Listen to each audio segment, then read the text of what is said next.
भी यहाँ सरकार बनती थी, आज इनका इंटरफेयर हम बर्दाश्त नहीं करेंगे।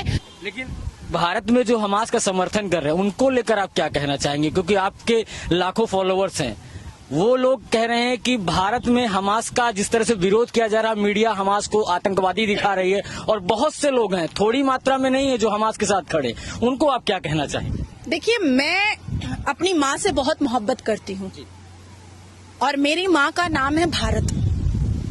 मैं भारत माता बोलती हूँ। मेरे भारत का अपमान जो भी करेगा मैं उसके खिलाफ हूँ। मेरा धर्म संविधान है, मेरे संविधान की विरोधिता जो भी करेगा मैं उसके खिलाफ हूँ।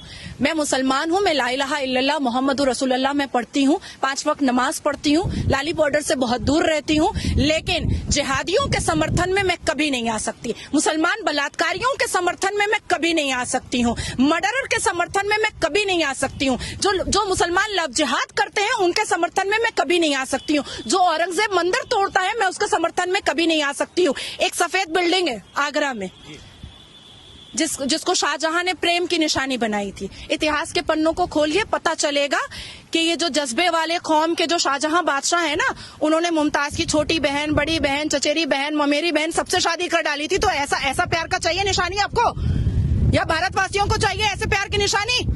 मैं ये चाहूंगी कि मेरे पति की शादी, मेरे शौहर की शादी मेरी बड़ी बहन से भी हो जाए, मेरी छोटी बहन से भी हो जाए। आंखें खोलनी पड़ेंगी मुसलमानों को। पहला व्यक्ति आया है हमारे भारत में मुखिया बन करके, श्री नरेंद्र दामोदर दास मोदी, जिसने मुसलमानों को एहसास दिलाया कि किसी के तुम मत बनो, किसी के पाल मत बनो, अपनी जिंदगी में खड़े हो जाओ, पढ़ो लिखो और आगे बढ़ो, अपना फैसला खुद करो। आप प्रधानमंत्री के बयान के साथ हैं, लेकिन एक बात और सवाल यहाँ पर खड़ा होता है कि कांग्रेस पार्टी ने जिस तरह से फिलिस्तीन के साथ सॉलिडरिटी दिखाई है, वो भी तो इस देश की पार्टी है। आप कांग्रेस के बारे में बात कर रहे हैं।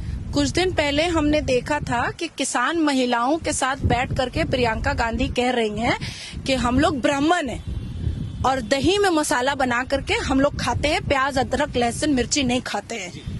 और उसके 5 दिन के बाद हमने देखा कि राहुल गांधी लालू प्रसाद के साथ मटन बना रहे हैं और प्रियंका वाड्रा जो है वो खा रही हैं। ये ब्राह्मण है, ठीक है।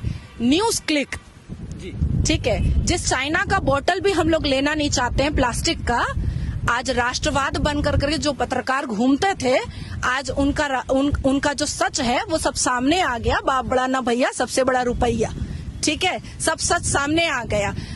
कांग्रेस का जमाना था तब अजमल कसब आता था, कांग्रेस का जमाना था तब पार्लियामेंट में अटैक होता था टेररिस्ट, कांग्रेस का जमाना था तब याकूब मेमन यहाँ पर पलता पुसाता था और उसकी जनाजे की नमाज होती थी, कांग्रेस का जमाना था तब बलात्कारियों के लिए सर्वोच्च न्यायपालिका सुबह के 4 बजे तक खुला रहता था। तो वैसा जमाना चाहिए क्या? नहीं चाहिए ना। तो राहुल गांधी जी तो जाहिर सी बात है कि सपोर्ट तो करेंगे, समर्थन तो करेंगे। अब आपने कहा फलस्तीन का और हमास का समर्थन कर रहे हैं 28 माथा के रावण वाले विपक्षी। आप को लेकर आपने देखा कितनी कंट्रोवर्सी हो गई। मुझे क्या मतलब है? मुझे मुसलमान बंगाल में प्रोस्टिट्यूट बोलता है तो मैंने तो कोई कंट्रोवर्सी नहीं करी।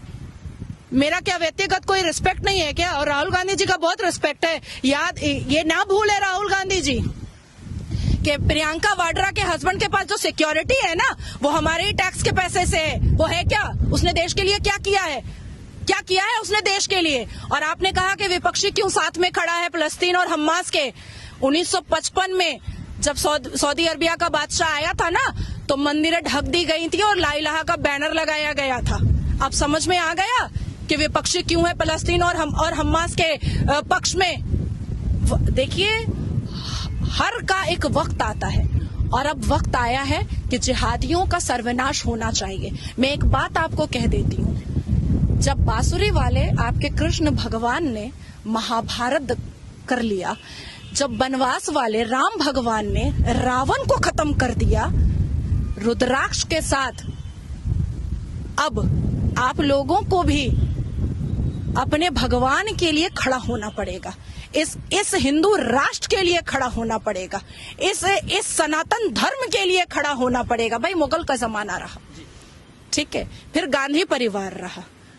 पहली बार तो कोई आकर के कह रहा है जय सिया राम, पहली बार 9 साल में तो पता चल रहा है कि जनगण मन का महत्व क्या है।